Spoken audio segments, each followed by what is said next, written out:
Charles को एक सपना आता है जिसमें वो अपने तीनों बच्चों को दफना रहा होता है, पर जब अपने शॉवल में मिट्टी से सने ढेर सारे अर्थवॉर्म्स देखता है, उसकी नींद टूट जाती है। और इस नाइटमेयर के बाद वो नोटिस करता है वो रात को स्टीफन की कब्र खोलने के बाद वहीं जमीन पर सो गया था।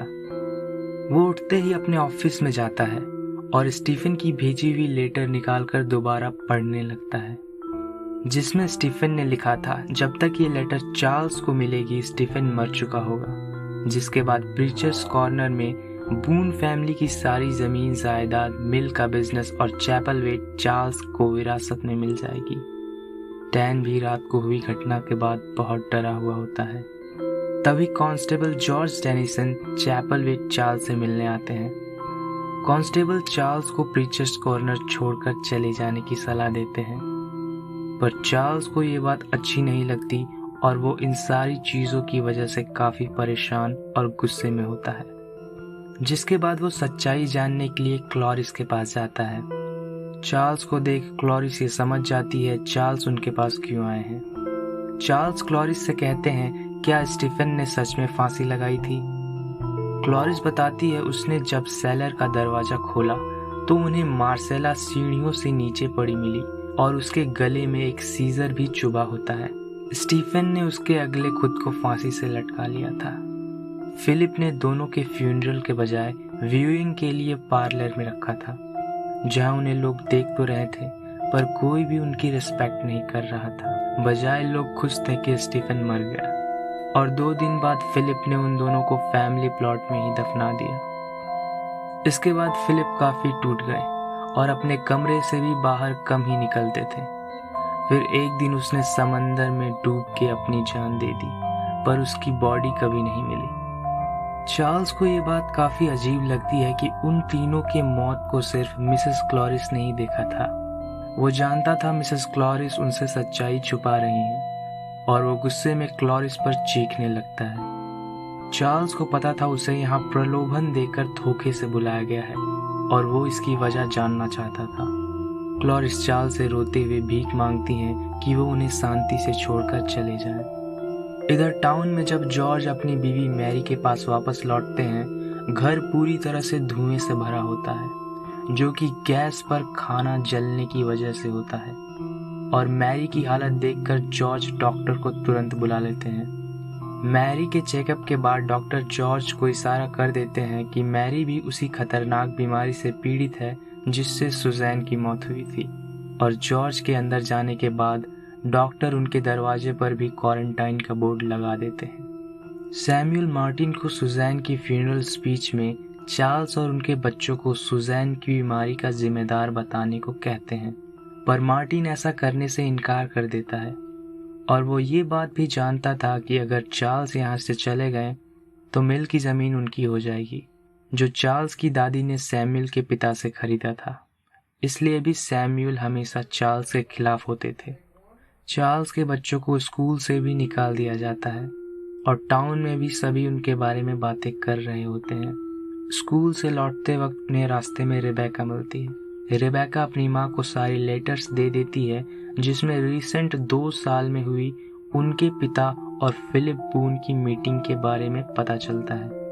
रात के वक्त जब टाउन की सिचुएशन और स्टीफन पर रेबेका एंड चार्ल्स बातें करते हैं, तभी टाउन के कुछ लोग आकर चैपलवेट में पथराव करने लगते हैं। चार्ल्स उन्हें बाहर आकर अपनी बंदूक से धमकाते हैं, पर वो किसी तरह उनके हाथ लग जाते हैं और वो लोग चार्ल्स को पीटने लगते हैं। पर फिर ऑनर और रेबेका चार्ल्स को बचा लेती हैं और उन्हें वहां से भागना पड़ता है। भागते वक्त उनका एक साथी जंगल में भटक जाता है और कोई और उन्हें अपना शिकार बना लेता है। सुबह एक अजीब बात होती है। लोआ के गले में अपने आप ही वो नेकलेस पूरी तरह से सही सलामत होती है, जो टूटने के बाद कहीं खो गए थे। रेबेका ओल्ड मेडिसिन बॉक्स लेकर चार्ल्स के पास आती है ताकि वो उनके कल रात की चोट पर दवा लगा सके। पर चार्ल्स नोटिस करते हैं कुछ दवाइयों पर स्टीफन बून का नाम पेशेंट के कॉलम पर लिखा होता है। रेबेका बताती है ये दवाइयाँ एक मेंटल असाइलम की हैं और चार्ल्स को वहां जाने की सलाह नहीं देती।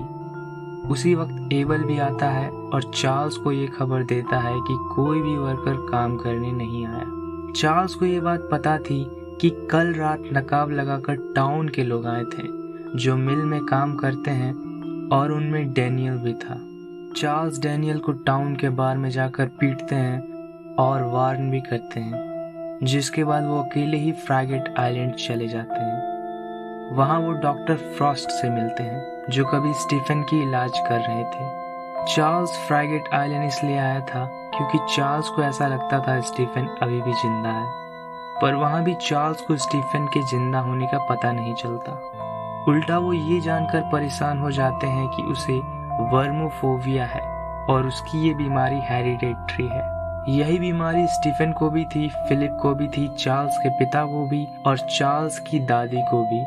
डॉक्टर फ्रॉस्ट बताते हैं स्टीफन एंड फिलिप एक पवित्र किताब ढूंढ रहे थे जिससे वो अपनी बीमारी ठीक कर सकते हैं। वहीं अस्तबल में जब टैन खेल रहा होता है, स्ट्रेंज गर्ल अस्तबल में आती है और वो टैन से कहती है चार्ल्स वो किताब ढूंढे, और टैन को अपना एप्पल फेंक कर देती है।